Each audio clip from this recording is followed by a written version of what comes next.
Et puis après, au bout d'un Voilà, on vient de quitter Jeanne de Funès, et là, c'est vrai qu'on entend beaucoup de « est-ce que tu te souviens, est-ce que tu ne te souviens pas ?»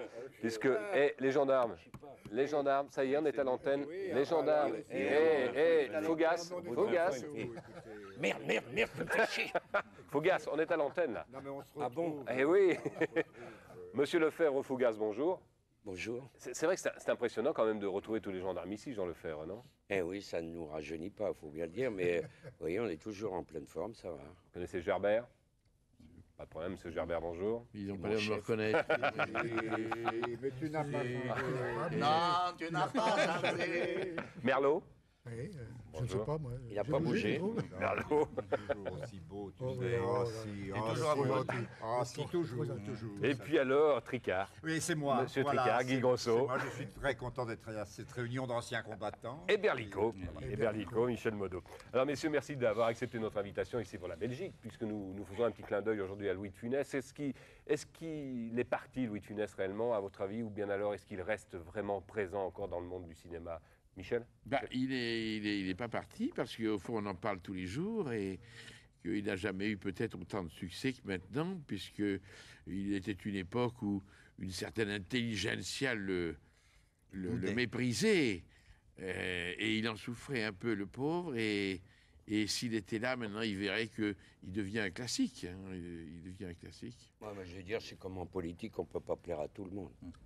Mais la majorité des Français a adoré Louis et il s'est avéré qu'il est toujours parmi nous et il est irremplaçable. On ne trouvera jamais quelqu'un pour remplacer un comique comme De Funès. Christian Marin? Ah ben moi je suis tout à fait de l'avis de mes deux camarades et je trouve que le gendarme, par exemple, je cite le gendarme de Saint-Tropez qui est un film qui à l'époque a été un petit peu décrié par une forme de gens, a obtenu un grand succès et même maintenant il est considéré un peu comme un classique. Un grand classique du rire. Un grand classique du D'ailleurs, rire. vous savez que la gendarmerie de Saint-Tropez est classée comme monument historique.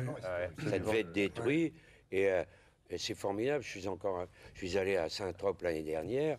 Il y a un tas de touristes qui photographient Absolument. la gendarmerie de Saint-Tropez. Ne bougez pas, on a un petit reportage justement sur la gendarmerie de Saint-Tropez, 1990, comme on dit, 1990 pour nous. Ah oui, bah c'est Merci beaucoup. Merci beaucoup.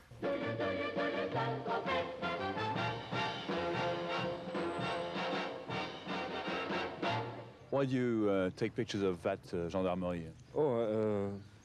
I think it's a film with Louise de Funès. Et pourtant ici, on ne sait pas trop comment on vivrait sans Cruchot. Les gendarmes sont devenus des vedettes, l'âme de Louis de Funès n'a pas totalement quitté les uniformes, même s'ils ont changé de couleur. Leur gendarmerie est le bâtiment le plus photographié de tout le département et les souvenirs s'y amoncellent. À vous, Michel Galabru, quand même, le gendarme de Saint-Tropez, au départ, c'était pas vous qui deviez faire le rôle, si? Non, je crois que C'était Pierre Mondy, non? Je crois que c'était Pierre Mondy, et puis il n'a pas pu, je ne sais pas pour quelle raison, parce que j'ai été appelé presque la veille pour partir. Je me souviens, j'étais à Saint-Tropez où je m'emmerdais copieusement. Ma femme avait voulu connaître Saint-Tropez, on en parlait dans les journaux, c'était l'endroit à la mode, etc. Et elle me dit, allons à Saint-Tropez, c'était au mois de mai. Elle me fait faire un régime à ce moment-là. À midi, je ne bouffais pas, j'étais sur la plage. Alors je fumais mon cigare, ça m'écœurait, parce que sans se bouffer, un cigare, c'est imbuvable. Et j'étais à côté d'une très vieille barque cassée. Et nous étions seuls sur la plage. Et le soir, je m'emmerdais également, parce que je voyais les types, je ne connaissais pas bien, je voyais les types qui passaient avec le chandail, là. Il y a une mode, il y a une façon de s'habiller à Saint-Tropez, un peu stubillard. Et je criais dans la chambre d'hôtel, donnez-moi un vrai plombier, parce que tout ça me paraissait artificiel. Et je me suis mis à détester cet endroit. Je rentre à Paris, et très heureux, je vais revisiter Paris, parce que moi, pas que le dernier. Et puis, le soir, en rentrant, ma femme me dit, tu pars demain à Saint-Tropez. Ah non, j'ai dit, non, ça, alors là, comment tu vas pas refuser un film? Et comme ça, je suis reparti à Saint-Tropez le lendemain. C'était très... Je crois que Pierre Mondy n'a pas pu, je ne sais pas pour quelle raison, et j'en ai bénéficié. La vedette, c'était Louis et Michel Galabru, il faut dire ce qui est. Ce petit bonhomme de Funès a apporté matériellement des avantages énormes à un tas de gens jusqu'au fin fond du Japon. C'est extraordinaire. Est-ce que l'ambiance de tournage était bonne? Est-ce que c'était sympa ou pas? Est-ce que c'était aussi marrant derrière la caméra que, Oui, on riait que beaucoup. devant la caméra? On Oui. riait beaucoup. Ah oui, On oui, riait ça, pas ça, tout ça, le temps parce que on riait pas tout le temps parce que c'était par moments fatigant sur le soleil. travail. Je vais vous dire, on riait pas tout le temps parce que, vous savez, faire rire à 9 h du matin quand à Saint-Tropez on a été passer une nuit dans une boîte ou Ça, Il y avait c'est Michel les Modo, ça. aléas du Mais, pourquoi moi. j'ai gardé un souvenir assez extraordinaire, c'est que quand on tournait le premier gendarme, il y avait Vadim qui était là, Oui. il y avait Jeanne Fonda et il y avait Aznavour. Et quand ils ont appris qu'il fallait que je me mette à poil pour aller surprendre les gendarmes, hein, ils voulaient voir ça. Parce que le metteur en scène a voulu absolument que je me foute à poil. Mais j'avais une C'est un petite... grand souvenir pour vous, messieurs? Et j'avais une petite Jean serviette. Lefebvre nu, oui. J'avais une petite serviette et je passais au-dessus de tous les nudistes. Et je suis désolé de vous dire ça, mais il y avait une chose très marrante. J'étais très gêné parce que je savais que Vadim et Jeanne Fonda et Aznavour étaient derrière. Et chaque fois que je passais au-dessus des jambes d'une de ces demoiselles, ils disaient « Oh, t'as vu les petites roubignoles, elles sont petites. Hein. » Est-ce que vous confirmez? Et là, Je ne ça, saurais a dire. servi, ça a servi le film parce que vraiment, j'étais vraiment gêné. Mais moi, le souvenir que j'ai, c'est la scène d'avant que nous avons tournée en studio à Nice. Je ne sais pas si vous vous en rappelez, mais où on a eu un fou rire qui a duré le soir et le matin. Une poule Une sur un poule mur. sur un Poule sur un Peut-être mur du qui pain picote du dur. pain dur, tu te souviens pas? On pleurait, on n'arrivait pas à tourner. Le producteur a interrompu le tournage à 5h en disant on recommencera Demain matin. matin, Et- on n'a pas pu et le le lendemain. C'est marrant quand on vous a téléphoné pour venir à cette émission, vous avez tous dit oui pour le gendarme. Pour quelle Oui, raison? parce qu'on pensait qu'on allait être payé. Ah oui. Il y avait ce problème pensait qu'on important. allait être nourri, Et là, une déception. Non seulement vous arrivez en retard, mais il n'y a pas de chance. Enfin, je dis les choses. Mais m'a pour dit quelle demander raison? de- Ah, oui, oui, oui. Je me permets de m'exprimer. Des mais années enfin, après. C'était la raison. Merci Guy. Oui, oui. 30 ans après, pour quelle raison quand je vais vous vous dire portez ce film? la raison, et je crois que mes camarades seront d'accord avec moi, c'est que on a un métier, on ne se rencontre pas régulièrement. Par exemple, Christian, il y avait des années que je ne l'avais pas vu. Et ça a été une occasion pour se retrouver tous ensemble. Quelque part, est-ce que vous ne lui serviez pas un peu de faire valoir de Funès? Bon, automatiquement, oui, quand on joue avec un homme qui a un talent pareil, une force comique pareille, automatiquement, et qu'il a le premier rôle, automatiquement, vous êtes un petit peu là pour lui amener quelque chose. Mais je dis ça sans fierté et sans orgueil, mais il y a une forme de talent à savoir le faire, ça aussi. C'est vrai. Je rejoins un peu ce que disait Michel. Surtout, vous savez, pour prendre le créneau quand on est 1, 2, 3, 4, 5, 6 sur un écran, même s'il est grand, c'est pas difficile. évident. Il y avait des coups de latte en dessous. Je me souviens d'une scène dans une voiture. Comme à partir du deuxième, ça a été tourné en scope, Christian et moi, on avait beaucoup de mal parce que notre tête passait au-dessus. Il fallait jouer. C'est vrai. Michel Galabru, Quand même, on a est-ce que réussi vous à avez, s'imposer. est-ce que vous avez l'impression que vous avez servi à un certain moment de faire valoir à Louis de Funès? Mais naturellement, il était là, c'était lui la vedette, c'était lui que les gens venaient voir. C'est-à-dire que quand, hélas, il a disparu, il n'y a plus de gendarme. C'est simple. Est-ce que vous n'avez pas eu à un certain moment peur de lasser? Si, vous savez, les films à épisodes comme ça, c'est très difficile de se renouveler. C'est pour ça que après, ça a eu moins d'impact, ça a bien marché, et ça a eu moins d'impact que les premiers, il faut dire ce qui est. Et s'il y a encore ce succès, ça vient aussi, c'est par les enfants, ça se transmet de génération. Et Louis nous disait, vous vous souvenez, en tournant, moi je veux faire rire les enfants. C'était une chose qu'il avait en lui. Il a réussi. Il a réussi parce que les enfants veulent, et puis du coup les parents la regardent à nouveau quand ils ne l'ont pas vue et tout ça. Et Parce qu'il y a une c'est chose fou, formidable il y a pas de qu'il raison. faut reconnaître ici, c'est qu'il avait une conscience professionnelle, cet homme. J'ai rarement vu ça, parce que pour lui, c'était beaucoup plus fatigant que pour nous, d'abord parce que il vivait, il jouait sur les nerfs, c'était tout le temps. Et quelquefois, il reprenait la scène pour des petits détails, rien, 10, 15, 20 fois. Hein. Il fallait que ça soit parfait. Lui, il n'était jamais fatigué, mais vous, de temps en temps, vous étiez fatigué. Ah oui, parce que oui, lui, il oui. S'il voulait... était fatigué, il ne voulait pas le montrer. Et ça a Est-ce été, que- ça à a la été fin, le problème avec Bourvil d'ailleurs, parce que Bourvil et Louis, quand ils ont tourné Le Corneau et la Grande Vadrouille, Bourvil était l'homme des premières prises. C'est Gérard Houry qui racontait ça. Il était l'homme des premières prises. Et Louis était au contraire l'homme des répétitions. On refaisait, il peaufinait à chaque fois. Et ça a été un peu leur problème. Est-ce ça. que c'était un emmerdeur ou pas de Funès sur un plateau? Oh, c'est- c'était un anxieux. Un anxieux. Moi, dans le métier, on dit que je suis un emmerdeur. Ça, c'est vrai. Ah oui, ben, on est emmerdeur parce que on aime notre métier. Si on n'aimait pas notre métier, on dirait bon, je touche mon pognon et puis C'est des je m'en foutisses. je rentre à la Faut être juste, maison. moi, je crois qu'il faut être juste. Il n'était pas emmerdeur sur le plateau avec les comédiens. Non, avec nous. jamais. Non, pas avec Jamais les avec comédiens. nous. Vraiment, je Jamais crois avec qu'avec nous. nous n'avons jamais eu Non, de. non, non. Il est venu jamais nous embêter. Ah, jamais. Et tout à l'heure, vous disiez, bon, c'est vrai là, souvent, bien souvent, mais à un moment donné, j'en suis toujours été reconnaissant. À New York, je me souviens, le metteur en scène, Jean Giraud, lui dit il faut que je tourne des gros plans sur Michel. Et il y avait un truc pour l'entrecôte où on me donnait un peu la vedette, si on peut dire. Et à ce moment-là, il a répondu spontanément, en rigolant, mais non, mais pas du tout. En fait. Et il m'a servi un peu, je veux dire, on le voit, il est à côté, il m'a servi un peu, je faisais un petit numéro. l'entrecôte. Le truc, oui. Et ça, c'est quand même, c'est assez rare quand le type est un premier rôle. Je vais te dire, Louis t'aimait beaucoup. Il t'adorait, mais il avait raison. J'ai eu Et des tes bons doutes camarades à qui mon camarades sur vos rapports Et sexuels. c'est Il demande. un des rares acteurs en vedette qui, lorsque vous aviez une scène pour le regard, se déplaçait. C'est-à-dire, il se mettait à droite ou à gauche de la caméra, suivant les indications. Pour qu'on ait du son metteur. regard. Pour qu'on ait son les regard. contre-champs. Alors, on allait chercher M. de Funès. Il n'était pas dans le champ, mais il disait on a toujours un acteur pour vous répondre.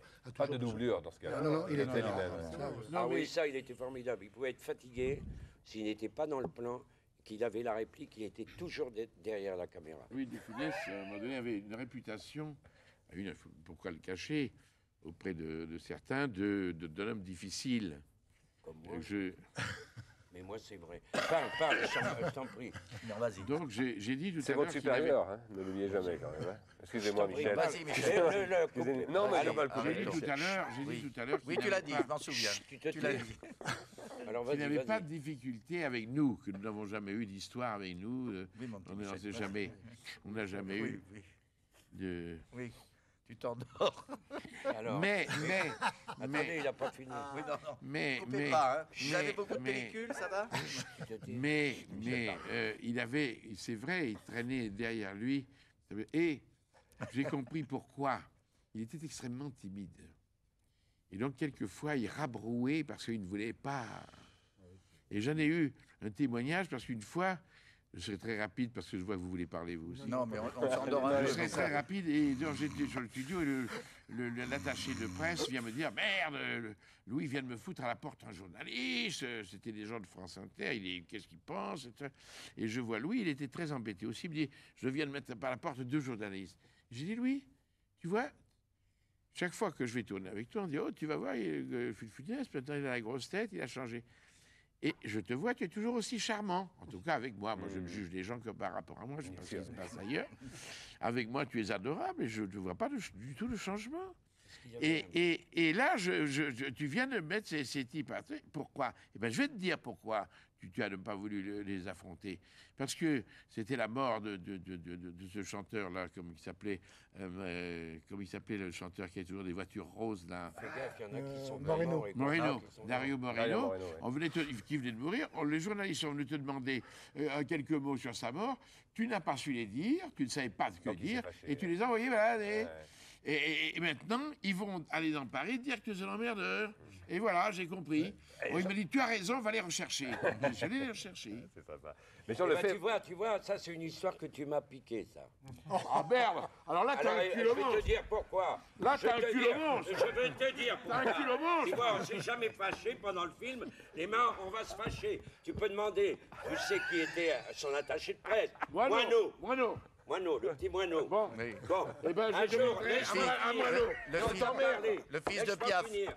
Je vais vous dire une chose. Un jour, il y a un petit journaliste qui arrive. Quoi, un petit journaliste Un petit journaliste Non, il a pas qui dit a un qui a petit. présenté une petite feuille de chou des environs.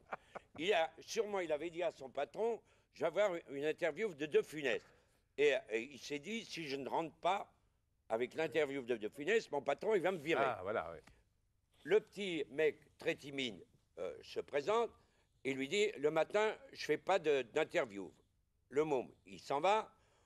Je me rends compte qu'il mange assez frais parce que le patron de l'édition ne devait pas être très riche, il mange assez frais. Et il attend la fin. Il attend la fin de la journée de tournage. Pour manger. À la fin de la journée de tournage, le petit journaliste se représente. Il était énervé, il l'envoie. Il n'était pas timide là, il l'envoie. Il le fout à la porte, il dit écoutez, je suis fatigué, un autre jour. J'ai vu le petit journaliste.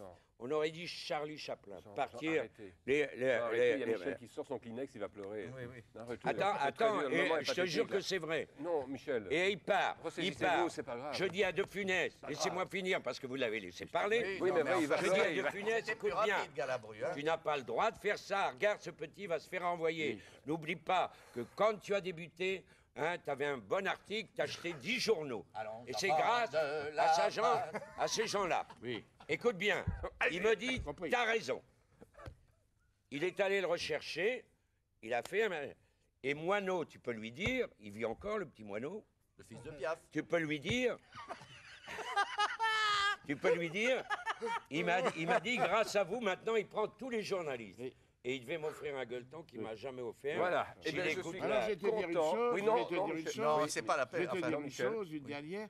Ton histoire a des ressemblances avec la mienne, mais c'est pas la mienne. Si, t'as copié la mienne. Non. Mais si, Non, tu l'as parce que entendu, tu non, l'as copié. absolument pas. Tu Parce l'as que ça copié. s'est passé. Voyez Ça qu'il s'est y a- passé. Voyez qu'il y a une bonne ambiance sur les Ça s'est plateaux. passé. Ça s'est passé à Boulogne, qui est du point du jour.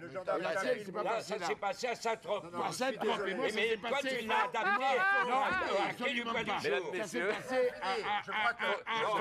Parce que- Toi, tu Mais n'as rien à dire. que faisiez-vous en juin 40? Voilà la question. La Grande Guerre. Le gendarme est Ne un nous film- réunissez plus jamais.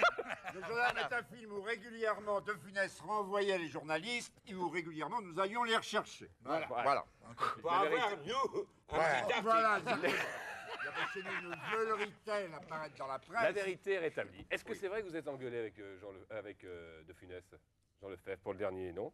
Ou les extraterrestres, Oui, plutôt? Oui, Qu'est-ce mais qui s'est pas passé? engueulé, mais j'ai regretté après parce que... Là, vous êtes un peu... Il vous a pas pris dans le dernier? Non, non, hein? non, T'as vu, il là, m'a je le pas calme. pris. T'as vu Et je l'ai appris maintenant, tout à l'heure, dans le taxi avec mon copain. C'est pas à cause de Louis, c'est à cause du producteur.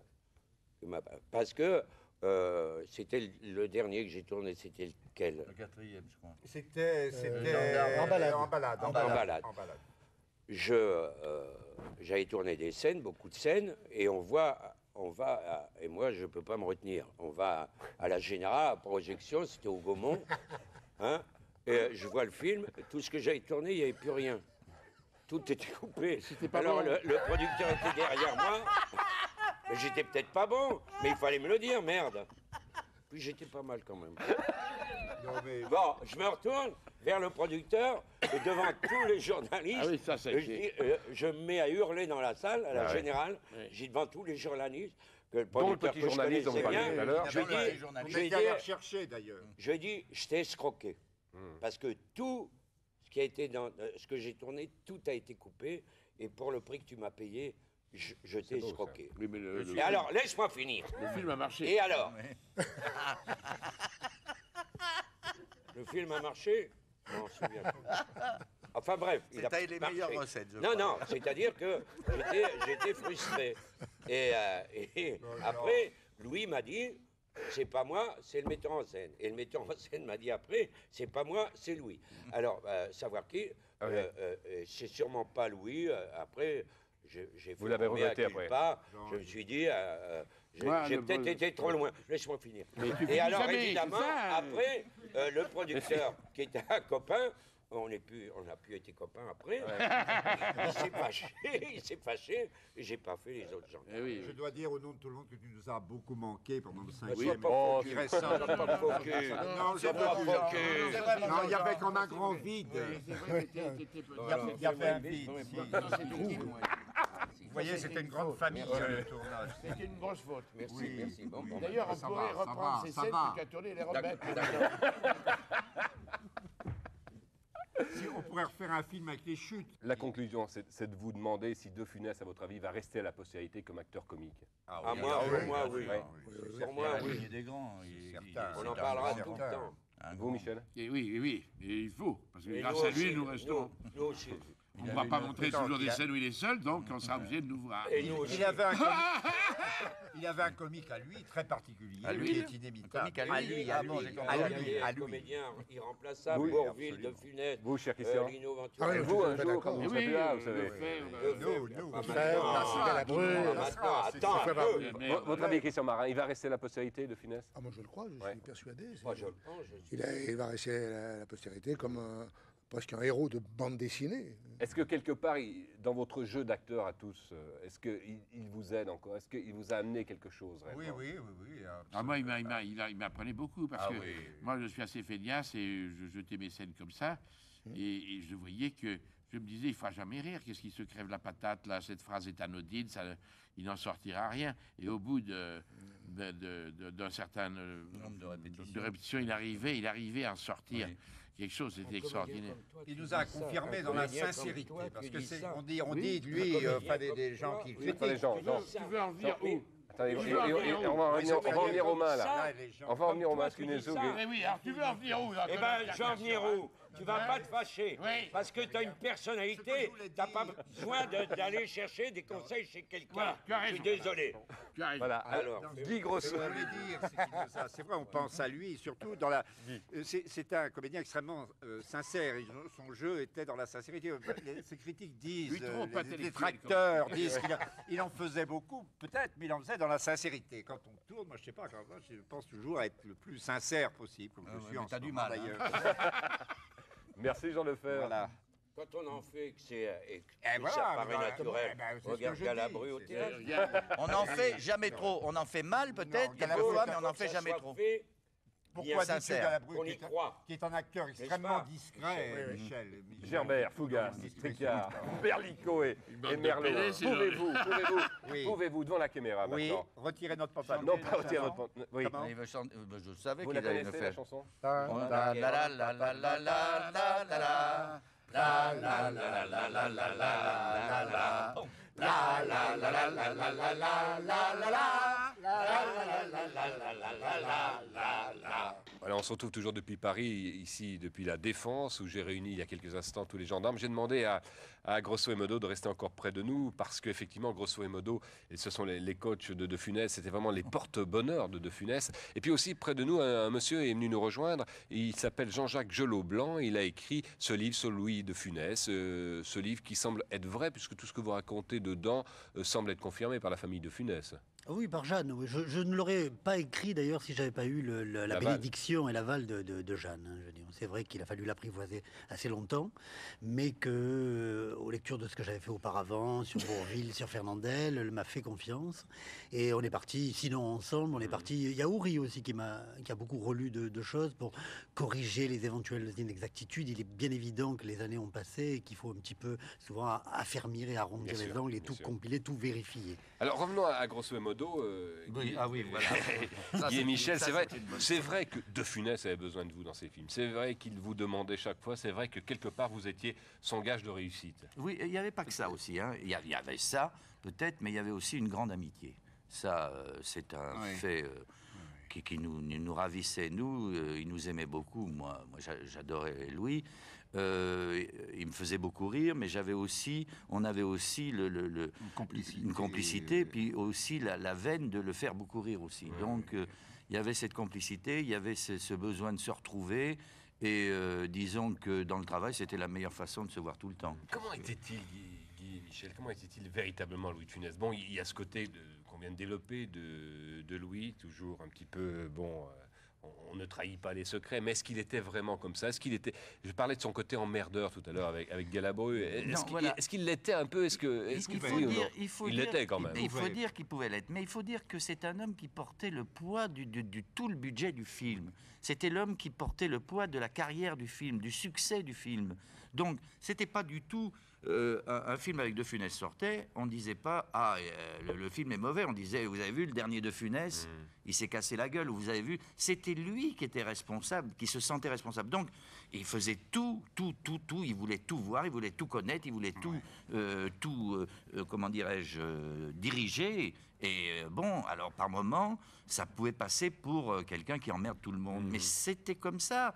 Moi, j'ai pas travaillé avec Gabin, j'ai pas travaillé avec eux, mais ils étaient tous pareils. Quand un acteur a ce poids de succès et a ce poids sur les épaules, obligatoirement, il devient un peu par moment emmerdant. Mais c'est normal, il faut l'accepter, ça. Il avait besoin d'être aimé. Ah oui, beaucoup. Mais je dois dire, peut-être les mouvements, les moments d'humeur qu'on a pu avoir, pas spécialement dans Le Gendarme, mais ailleurs, parce qu'on a été co-scénaristes de d'autres films, Michel et moi.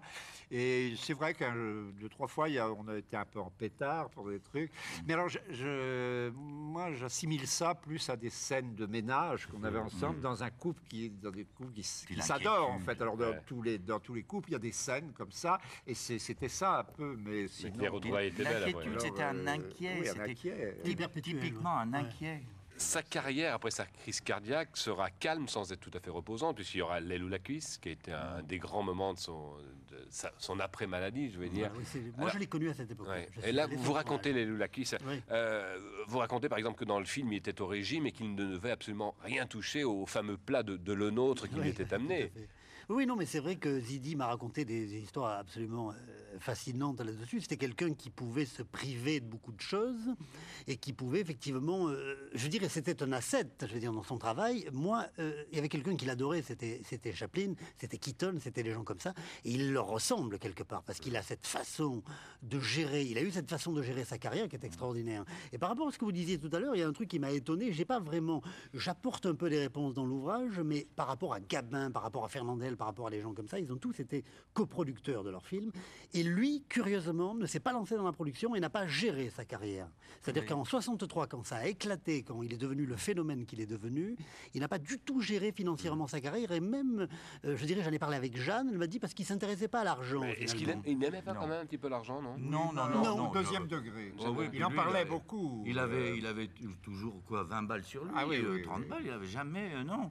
Moi, j'ai connu Louis. Il a été riche quand même de Funès. Immensément riche. Oui, il me demandait parfois, je me souviens à ses débuts, mais il commençait déjà à être connu, que ce soit après La Grosse Vache et tout ça. Puis il se fait sur mon itinéraire, je pouvais le reconduire en voiture. Et puis il me dit on va se boire une heure et demie ou tout ça. Et il me dit vous pouvez m'avancer l'argent parce qu'il n'avait pas d'argent sur lui. Il n'avait jamais d'argent sur lui. Il n'était pas pingre un peu? Non, pas du tout. Non. Alors là, c'est faux cette histoire. C'est justement une générosité même. La légende voudrait ça. Non. Écoutez, moi je vais vous donner un exemple. Un jour. Je vais dîner chez lui et il nous sort un vin blanc moi j'aime bien, je suis un amateur de bon vin, un vin blanc qui était très bon. Je crois que tu étais là aussi, qui était très bon. J'ai dit, ce vin, alors dites donc, Louis, vous l'avez trouvé. 2 jours après, j'avais une caisse de 24 bouteilles de ce vin chez moi. On a une histoire similaire au vin, c'est qu'il était venu chez moi aussi. Il avait bu un vin aussi qui lui avait plu. Je ne m'étais pas aperçu. Il a relevé la marque. Il m'en a envoyé 2 caisses parce que ça lui. Oui, il était comme ça. Il avait des. Il a été très généreux. Je veux dire, ce qu'on a oublié de dire. Maintenant, on fait de la charité spectacle, mais lui a donné beaucoup d'argent à beaucoup d'œuvres. L'église qui était proche de son château, il a tout refait faire. Je dirais ça, on l'a pas dit. Je veux dire, moi, j'ai tenté aussi là-dessus de remettre un peu, je dirais entre guillemets, les pendules à l'heure, pour remettre le personnage tel qu'il était. On a parlé de Sapin-Gory, moi je crois, je veux dire, je l'ai certainement beaucoup moins connu que Michel et Guy, mais je veux dire, mais quelque part, c'était quand même un personnage qui était vraiment très généreux. Mais je sais pourquoi on dit ça, parce que c'est un homme qui ne vivait pas la vie de sortie, qui n'avait pas une énorme voiture américaine, pas de mondanité, qui avait horreur des mondanités, et qui, quand il avait un moment, partait dans son château, le château de Jeanne, des ancêtres de Jeanne. Et pourquoi? Pour aller à la pêche ou pour s'occuper de son jardin? Alors, bien sûr... C'était un grand monsieur. Voilà ce qu'on peut dire de lui. Il avait cette espèce de noblesse. noblesse. Ah, ça, oui. Alors, il avait des gestes, mais extrêmement délicats que personne Et ne discret. connaissait. En fait, C'était d'ailleurs noble, oui, une vraie noblesse. Est-ce que, bon, on parle de l'amitié entre De Funès et Bourvil. Est-ce qu'il y avait véritablement une amitié ou pas? Ou est-ce que, quelque part, De Funès n'avait pas un petit peu peur que Bourvil le bouffe aussi, non? Bien sûr, quand deux, quand même, hein. quand deux monstres comme ça, et monstres, je mets ça entre guillemets, se rencontrent, là, ils ont toujours peur l'un de regardaient quand l'autre. même un petit peu. Mais ils avaient une admiration réciproque immense, qui était fabuleuse. Moi, j'ai tourné dans la Grande Vadrouille avec eux. C'était extraordinaire de les voir. Ils s'admiraient, ils se faisaient rire mutuellement beaucoup. Dans le livre de Jean-Jacques Gelot-Blanc, Louis de Funès, une légende, on trouve aussi cette anecdote. Parlant de la zizanie et d'Annie Girardot, De Funès dit « J'ai rencontré un nouveau Bourvil ». Il disait qu'elle pouvait être une grande comique, quelqu'un qui avait quelque chose qu'on avait rarement utilisé parce qu'elle était devenue plutôt une actrice dramatique un peu. Et il aimait bien son côté, l'humour de Girardot. Et il aurait voulu refaire un autre film. Effectivement, malheureusement, on n'y a pas eu droit. Montand, comment ça s'est passé avec Montand? Montand, le problème de Montand, c'est que c'est grandeurs. encore un acteur à numéro, je dois dire. Et Montand a eu beaucoup de mal à se mettre dans sa peau, dans ce remake de Ruy Blas. Il voulait pas le faire au début. Alors effectivement, il y a eu Signoret qui a insisté. Je veux dire, bon, Houry a réussi à maîtriser parfaitement sa chose. Car c'était Bourvil qui devait tenir le rôle. C'était Bourvil qui devait tenir, oui. Et effectivement, il s'est trouvé un petit peu en remplacement quelque part tout à l'heure. En même temps, il y a eu une très grande reconnaissance mutuelle parce que bon. C'est votre avis? C'était les monstres sacrés qui sont Oui, bah, on le voit. Et le film est extraordinaire. Le résultat est on le voit à extraordinaire. l'écran. Le résultat est là. Vous savez, quand ça colle pas entre les acteurs, ça se sent tout de suite sur l'écran. Mais Montand il a été pendant ce tournage, je crois aussi le spectateur de Funès. De Funès faisait beaucoup rire. Hein, c'est vrai. Et puis il y a eu cette rencontre avec Jean Carmet, qui connaissait bien Jean Carmet, bien entendu. Mais c'est la soupe aux choux, c'est la rencontre avec René Fallet aussi, c'est important, parce que c'est vrai que là... Grand auteur, René Fallet. Et là, ils prennent leurs pieds tous les deux, Carmet et De Funès. C'est-à-dire que oui, et puis ces 30 ans de métier qui se retrouvent là sur un écran, ils étaient figurants tous les deux, il y avait un métier, il y avait une maîtrise totale. C'est un univers qui était le leur. Qu'ils adoraient, l'univers des paysans. C'était très épicurien en même temps.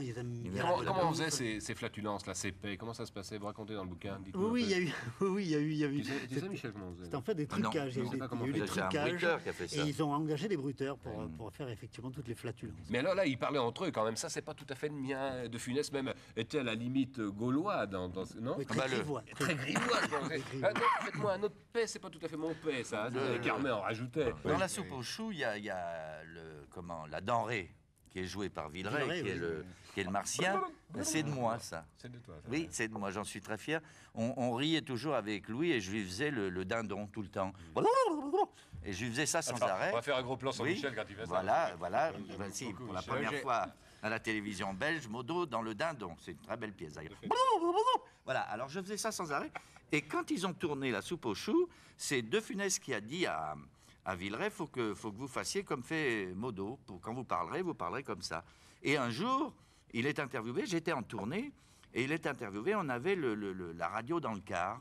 Et j'entends De Funès qui dit, il a dit, dans la soupe aux choux, Villeray fait le dindon, et ça, c'est grâce à Gaston Modo. Et là, je lui ai téléphoné pour l'insulter. Gaston Modo, voilà. Alors, pour terminer, parlons de l'Avare. Est-ce que l'on peut considérer l'Avare comme le testament cinématographique de Funès ou pas? Guy Grosso, Michel Modo et... C'était un aboutissement plus qu'un testament. Oui. Un aboutissement. Il rêvait de le faire, il rêvait de le jouer. Il a toujours eu peur, il l'a travaillé pendant 30 ans de sa vie parce que sans arrêt, il en parlait. Dans l'Avare, il a voulu tout faire, il a voulu même réaliser, il a même... C'était limite parce que Galabru disait, je crois que c'est dans votre livre que je l'ai lu aussi, qu'il n'était pas capable de réaliser. Non, c'est vrai qu'il a voulu un peu se mêler de beaucoup de choses. Et il y a eu Jean Giraud était en fait le réalisateur et le conseiller technique, il voulait le signer. Il est vrai qu'il ne pouvait pas tout faire. Bon, et quelque part, c'est pour ça qu'il s'entourait chaque fois d'amis et d'une équipe sur laquelle il pouvait compter, autant technique qu'artistique. Et on le ressent tout au long de cette carrière. Et effectivement, dans le film, moi je dis que ce sont des films à redécouvrir. Je pense que ce sont des films qui se bonifient. Là, c'était un gros bide quand même quand il est sorti. Il a été très mal. Est-ce qu'il l'a mal pris, ça, De Funès? Comment ça s'est passé? Oui, non, mais il a été malheureux parce que c'est une chose, je vous dis, qui portait depuis depuis 30 ans et c'est l'échec, l'échec, il a été très malheureux, très mortifié. Mais ça, Comme je ça disais fait tout à partie. l'heure avec Jeanne, c'est vrai qu'il est bien vengé parce que maintenant le film sort en cassette et marche très bien. Oui, il marche très Mais fort. il y a une anecdote dans le film, Jean-Jacques Gelot-Blanc, que vous racontez dans votre livre, c'est le désert tunisien, la dernière scène Oui, la cassette, d'Arpagon, oui. la cassette. Alors là, il a été complètement fou de Funès tout de même. Hein. C'est-à-dire qu'il a eu une espèce de passion, d'envie à l'américaine. C'est-à-dire que les Américains ont le sens de la démesure. Lui, il l'avait, sans doute. Ah, totalement. Et il l'avait. Et il a voulu aller tourner là-bas en Tunisie. Il a voulu traverser la Méditerranée avec toute une équipe, un Boeing et tout ça. On amène les comédiens pour traîner dans le sable cette cassette pleine de pièces d'or. Il a fait mettre le poids qu'il fallait. Et effectivement, quand on le voit tirer, quand on le voit à l'écran tirer cette cassette, il semblerait qu'elle soit vide alors qu'elle était pleine. Et bon, c'était trop tard, on ne pouvait pas le refaire. 30 kilos dans la cassette. 30 kilos. Bon, Il avait alors tout calculé. Je dois dire que c'était quelqu'un qui était perfectionniste jusque-là. Mais alors attends, parce que ce qui est formidable, c'est qu'il est dans ce désert tunisien et 2 jours après, que se passera-t-il dans ce même désert Ah, mais il tunisien? y a eu un début de guerre. Début de guerre. Oui, ça a Et été là, ils l'ont fou. échappé Oui, belle. il a vraiment échappé belle, ils ont tous eu très peur. Je voudrais, Guy et Michel et vous Jean-Jacques, un mot de conclusion. Le mot que vous inspire de Funès. Difficile comme question maintenant. Toi, Michel? Le talent à l'état pur, pour moi. C'est le talent à l'état pur. Vous, Guy? Oui, le talent est à pur, un grand monsieur, je l'ai dit tout à l'heure, je le répète. Moi, c'est vrai que à travers tout ça, je sentais une amitié certaine, mais il m'intimidait quelque part.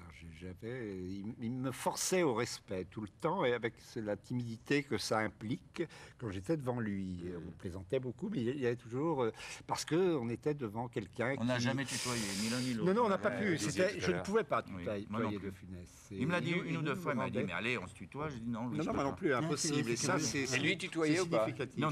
Il nous a jamais tutoyé. Mais sur le plateau, par exemple, de L'aile ou la cuisse, il tutoie Coluche, mais en dehors du plateau, il ne le tutoie plus. Non, oui, tout à C'est fait. curieux, ça, ouais. C'est-à-dire, il voulait le mettre à l'aise. Il sentait que Coluche était quelqu'un d'inexpérimenté au niveau du cinéma.